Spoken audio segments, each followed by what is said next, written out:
Well, good morning. It is Friday, January the 12th. We've got some sunshine out there. It's a beautiful day. Our Jack's found his spot in the sun and he's laying there. He's enjoying it. We're going straight into the King James Bible, the book of Genesis, and we are on chapter 12. And if you remember, we just started talking about Abram. Now the Lord had said unto Abram, Get thee out of thy country, from thy kindred, and from thy father's house, unto a land that I will show thee. And I will make of thee a great nation, and I will bless thee, and make thy name great, and thou shalt be a blessing. And I will bless them that bless thee, and curse him that curseth thee, and in thee shall all families of the earth be blessed. So Abraham departed, as the Lord had spoken unto him. And Lot went with him. And Abram was 75 years old when he departed out of Haran. And Abram took Sarai his wife, and Lot, his brother's son, and all their substance that they had gathered, and the souls that they had gotten in Haran. And they went forth to go into the land of Canaan. And into the land of Canaan they came. And Abraham passed through the land unto the place of Shechem, unto the plain of Moreh. And the Canaanite was then in the land.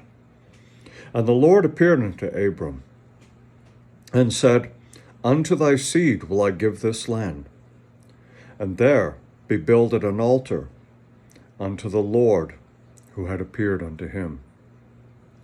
And he removed from thence unto a mountain on the east of Bethel, and pitched his tent, having Bethel on the west, and Hai on the east.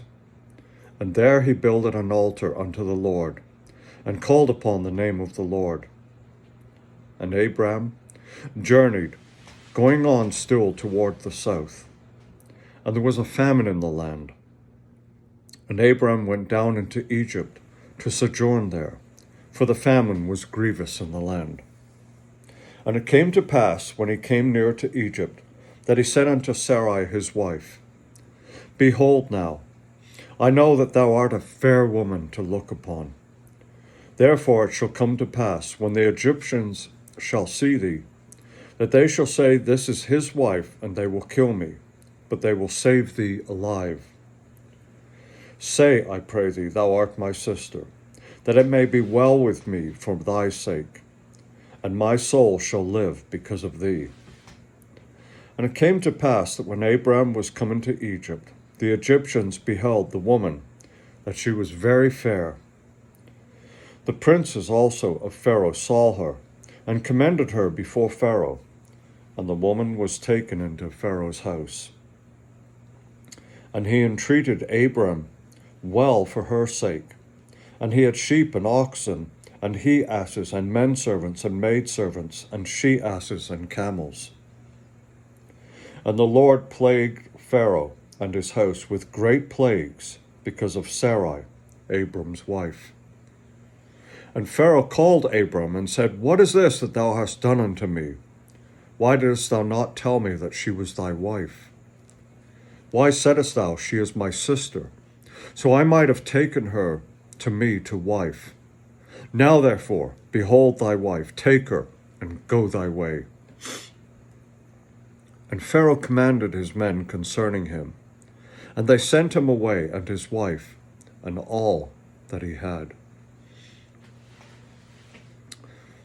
It's incredibly interesting that Abram is spoken to from God.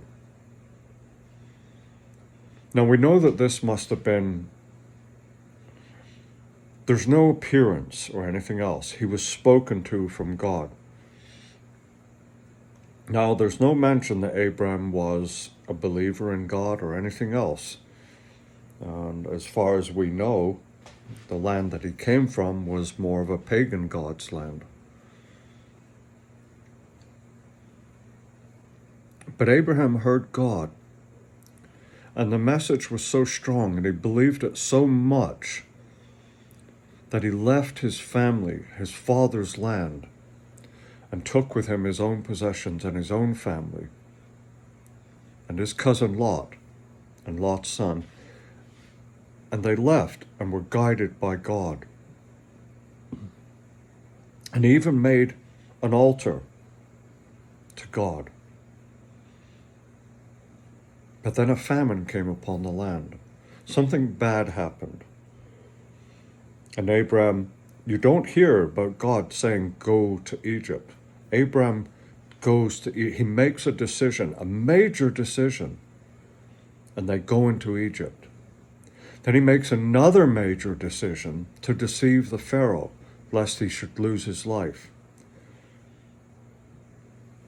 And then great plagues come upon Pharaoh from God because of Sarai, Abram's wife. So can you see how far things can get out of hand when we don't listen and consult God in all matters? That all sorts of abominations can take place.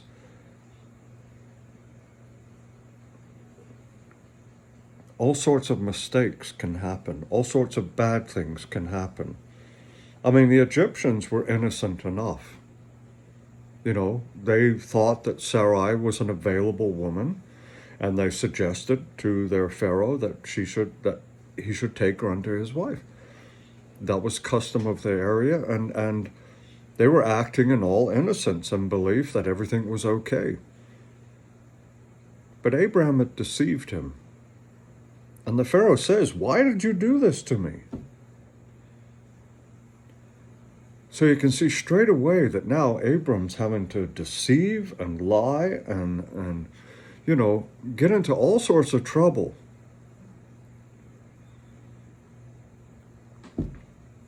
And the Pharaoh says, look, just take everything, get out of here. I want nothing to do with you anymore.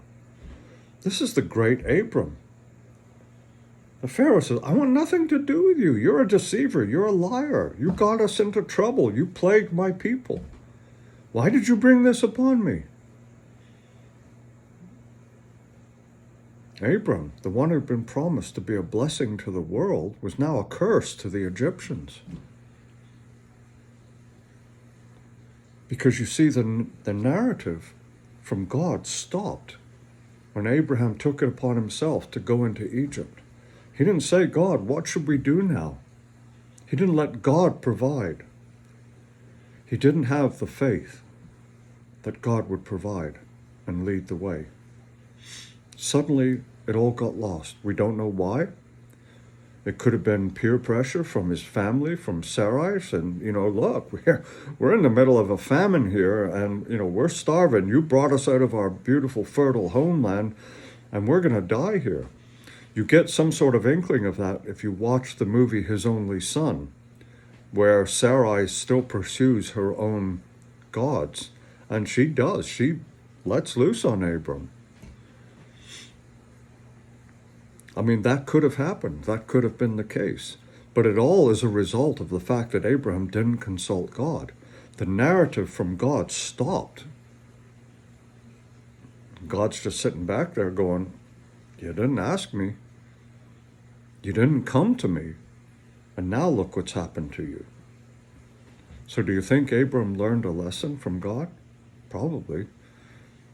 We can all learn lessons that way. That's the hard way. I had 50 years of learning the hard way. Now I listen to God. And that's what we should be doing. But isn't he a patient God? Here's something else we've now learned about God, that God is patient.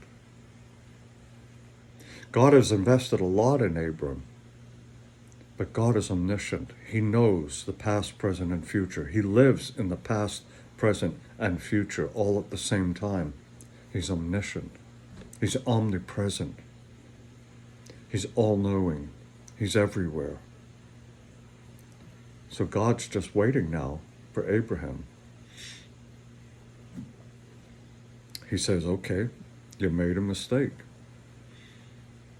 Now let's move on. So let's see what happens tomorrow. And what can we pull out of this? What have we learned? We've learned that God is a patient God. What have we learned?